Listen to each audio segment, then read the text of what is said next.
Quels sont vos kinks et vos fantasmes? C'est la question que je vous ai posée à travers un formulaire pour recueillir vos différentes réponses et le moins que l'on puisse dire, c'est que j'ai eu droit à pas mal de surprises. Bienvenue dans cette vidéo où l'on va réagir, décortiquer, analyser toutes ces petites choses qui font partie de votre sexualité.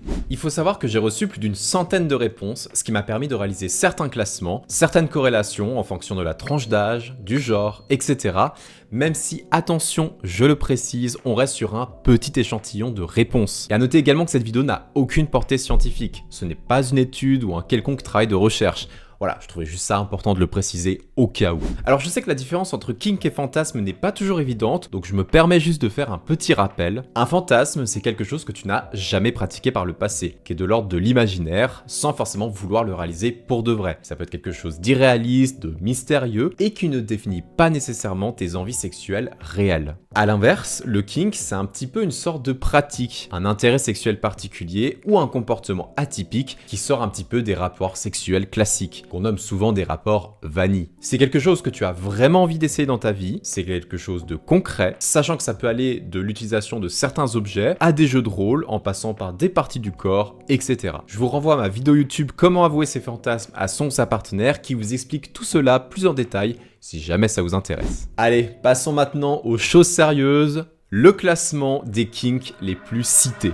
Et sans beaucoup de surprise, c'est le bondage, donc le fait d'être attaché ou restreint dans ses mouvements qui arrive en première position avec 21 citations. Pas mal. Juste derrière, on retrouve la soumission avec 19 réponses. Et en vrai, je suis pas vraiment étonné. Ce sont probablement deux des pratiques BDSM les plus connues aujourd'hui et elles sont beaucoup plus visibles qu'il y a quelques années, que ce soit sur les réseaux sociaux, dans les films ou dans les discussions autour de la sexualité. Elles sont aussi davantage démystifiées, ce qui fait que beaucoup de personnes osent plus facilement dire que ça les intrigue ou les attire. Ensuite, pour la troisième place, on a tout ce qui touche au breastplay avec 15 citations. Donc je précise que j'ai regroupé dans ce kink tout ce qui touche à la respiration. C'est très large. Ça peut être l'étranglement, le fait d'être en apnée, la sensation de perte de contrôle, etc. Par contre, je me dois de faire de la prévention. Si vous avez une attirance envers ce kink, faites toujours en sorte que ce ne soit pas pris à la légère avec votre partenaire, car ça peut quand même comporter des risques si c'est fait sans cadrage au préalable. À la quatrième place, on retrouve le fétiche des pieds. Avec 12 réponses. Alors, je sais que c'est probablement le fétiche le plus connu et le plus caricaturé de nos jours, mais force est de constater qu'il est bien représenté ici aussi. Juste derrière arrive la domination avec 11 citations, et d'ailleurs je trouve ça intéressant de voir que la soumission est quand même pas mal devant la domination. Alors évidemment avec un échantillon d'une centaine de personnes, faut pas tirer de conclusion générale, mais voilà, je trouvais ça amusant de le souligner. Ensuite, les écarts deviennent beaucoup plus faibles. On retrouve les lieux publics ou lieux interdits, le fétiche des fluides, le roleplay et l'humiliation qui tournent tous autour de 8 citations. On a juste au-dessus l'edging qui consiste à ralentir ou interrompre la stimulation juste avant l'orgasme pour prolonger l'excitation et obtenir des sensations plus fortes qui se démarque du coup avec 9 réponses. Et c'est là que le classement commence vraiment à se diversifier. En fait, on passe de grandes catégories très connues à des envies beaucoup plus variées. Certaines personnes sont attirées par une dynamique de pouvoir, d'autres par le contexte, d'autres encore par certaines sensations ou certains scénarios. On retrouve ensuite le voyeurisme, les plans à plusieurs, les pratiques dites plus hard ou plus sauvages, le fétiche des sous-vêtements, le cream pie, puis un peu plus bas, le dirty talk, le plaisir centré sur le plaisir de l'autre, le cosplay, l'exhibition ou encore différents fétiches comme les odeurs ou les aisselles. D'ailleurs, un autre point qui m'a marqué, c'est la diversité des fétiches. Parce qu'au-delà des pieds, vous avez cité les sous-vêtements, les fluides, les odeurs, les aisselles, les seins, la pilosité, les tétons, les oreilles, la langue ou encore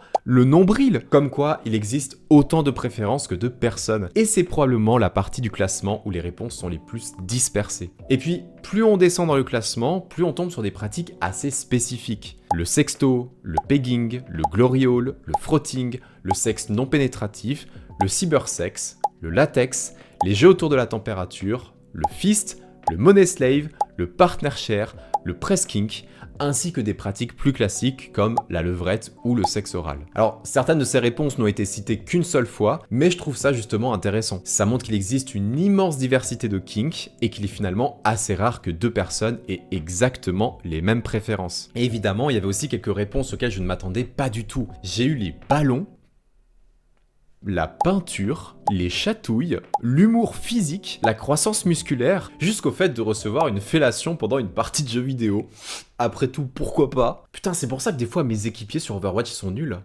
J'ai ma réponse. Finalement, ce qui ressort de ce classement, c'est surtout une grande diversité. Alors oui, il y a certaines pratiques qui sont clairement plus populaires que d'autres, mais une fois passé le top 5, les réponses deviennent extrêmement variées. Et c'est finalement assez logique. Les kinks sont quelque chose de très personnel. En revanche, les résultats concernant les fantasmes, eux, racontent une histoire un peu différente, et c'est ce qu'on va voir maintenant.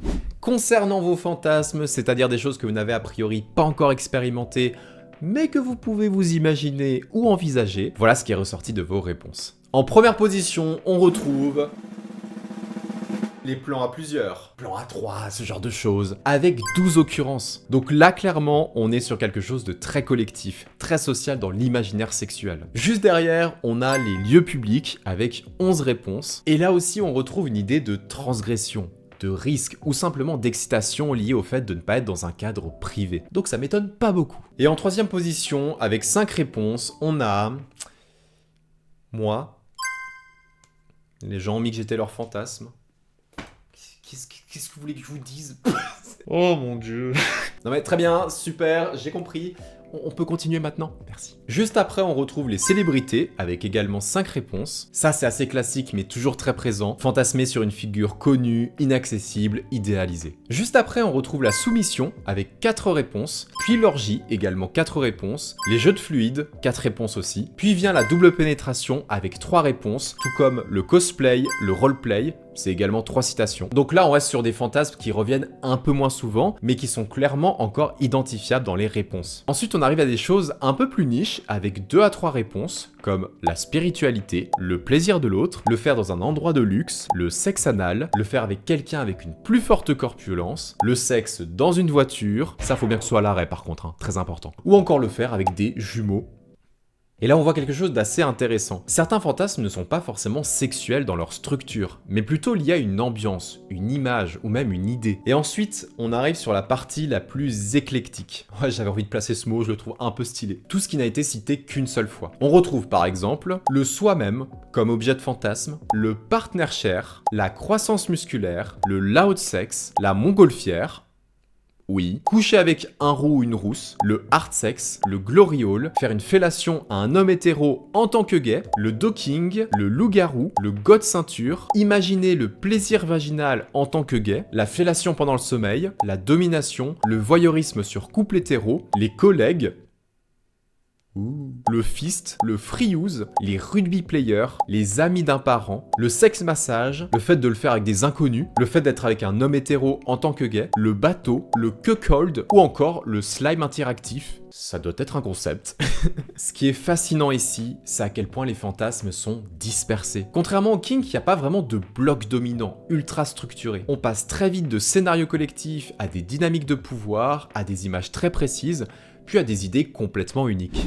Avec toutes ces données, j'ai voulu regarder s'il existait des tendances un peu plus globales dans les réponses. Est-ce qu'il y a des différences selon le genre, selon l'âge, ou est-ce que tout le monde répond globalement la même chose? Et en réalité, il y a quelques nuances intéressantes, mais aussi beaucoup de points communs. Déjà, première observation, il n'y a pas d'écart majeur entre les hommes et les femmes sur 2 grands points. Le BDSM d'un côté, donc tout ce qui touche à la domination, la soumission, le bondage, etc., c'est présent chez tout le monde. Et pareil pour l'aspect collectif, avec les plans à plusieurs ou les scénarios impliquant plusieurs partenaires. Donc sur ces 2 axes-là, il n'y a pas vraiment de différence marquée. Chez les hommes, en revanche, on observe une structure un peu plus concentrée. On retrouve davantage de réponses autour du BDSM, mais surtout, il y a une plus grande présence de fétiches isolés, très spécifiques, parfois très ciblés sur des éléments corporels ou des scénarios précis. Donc ça donne une impression globale d'un désir plus fragmenté, mais aussi plus orienté vers des éléments visuels, sociaux ou très concrets. Chez les femmes, la tendance est un petit peu différente. On retrouve plus souvent des fantasmes centrés sur des dynamiques relationnelles, comme la soumission ou le plaisir de l'autre, et aussi des scénarios plus construits, plus contextualisé. Globalement, il y a un petit peu moins de fragmentation en micro-fantasmes et davantage de situations qui impliquent une interaction ou une dynamique entre partenaires. On est plus sur des fantasmes où le cadre compte autant que l'acte en lui-même, même si une fois de plus, faut pas faire des conclusions hâtives. Concernant les réponses des personnes non binaires ou gender fluides, je préfère être très prudent, l'échantillon est trop faible pour tirer une vraie conclusion statistique. Mais ce qui ressort malgré tout avec les réponses que j'ai eues, c'est qu'il y a une plus grande fluidité dans ces réponses. Il y a moins de séparation stricte entre kink et fantasme, il y a plus de combinaisons, il y a plus de mélange entre différentes catégories, ce qui donne un peu une impression de sexualité moins compartimentée, plus globale. Donc si on simplifie un peu avec toutes les précautions nécessaires, on pourrait dire que chez les hommes on retrouve davantage de fétichisation, de contrôle et de diversité fragmentée, chez les femmes davantage de contextes relationnels et de scénarios structurés, et chez les personnes non binaires ou gender fluides, une forme de mix et d'hybridation des catégories. Mais encore une fois, ce sont des tendances et pas des règles. Qu'on se comprenne bien là-dessus. L'âge, lui, joue un rôle assez intéressant aussi. Chez les 18-23 ans, on observe beaucoup de diversité. C'est un peu une période d'exploration. Les réponses sont très variées, il y a beaucoup de scénarios différents, parfois très imaginaires, et parfois même très expérimentaux. Et en même temps, à cet âge-là, on est clairement dans une phase de curiosité et de test. Entre 24 et 34 ans, les réponses deviennent un peu plus structurées. On retrouve davantage de BDSM stable, des scénarios plus construits, et un équilibre entre fantasme et kink plus concret. J'ai l'impression que c'est un peu une phase où les dynamiques semblent plus assumées, plus installées. Et après 35 ans, les réponses deviennent globalement moins dispersées. On retrouve moins de micro-fantasmes isolés et davantage de thèmes récurrents, comme la domination, la soumission ou les scénarios de groupe, avec une impression de désir plus ciblé, plus stable, et moins exploratoire. Donc si on résume tout ça très simplement, 18-23 ans, exploration, imagination, test des limites, 24-34 ans, structuration des dynamiques et des scénarios, 35 ans et plus, stabilisation et concentration du désir. Et au final, ce qui ressort surtout, c'est que le genre et l'âge influencent moins le contenu du désir que sa structure. En fait, ce n'est pas tant ce que les gens désirent qui change, mais la manière dont ils le construisent mentalement. Donc si on devait un peu tirer des conclusions par rapport à toutes ces données, les fantasmes les plus courants ne sont pas forcément ceux qu'on imagine, il y a beaucoup de gens qui partagent les mêmes envies, certains thèmes reviennent énormément, et à certaines réponses qui montrent des besoins émotionnels autant que sexuels. Et on peut aussi relever qu'il y a énormément de diversité dans les réponses, et c'est ça qui est assez beau en soi, c'est qu'il existe autant de kink et de fantasmes que de personnes, et c'est ce qui permet aussi de se découvrir à travers sa sexualité. Dans tous les cas, je tiens sincèrement à remercier toutes les personnes qui ont pu répondre à ce formulaire, qui m'aura beaucoup aidé pour réaliser cette vidéo, et dans tous les cas, j'espère que vous aurez passé un bon moment devant cette vidéo, que vous aurez appris des choses, et que vous aurez été pas mal surpris par certaines réponses. Si c'est le cas, pensez bien évidemment à laisser un petit pouce bleu, c'est très important pour le référencement, et ça aide la chaîne à se développer. Vous pouvez également vous abonner à la chaîne YouTube si ce n'est pas déjà fait, ainsi que me rejoindre sur Twitch où je suis très régulièrement en live le soir. Je vous mettrai un petit lien dans la description. Merci pour votre temps, je vous souhaite une très agréable fin de journée et d'ici la prochaine fois, portez-vous bien. Allez, des bisous.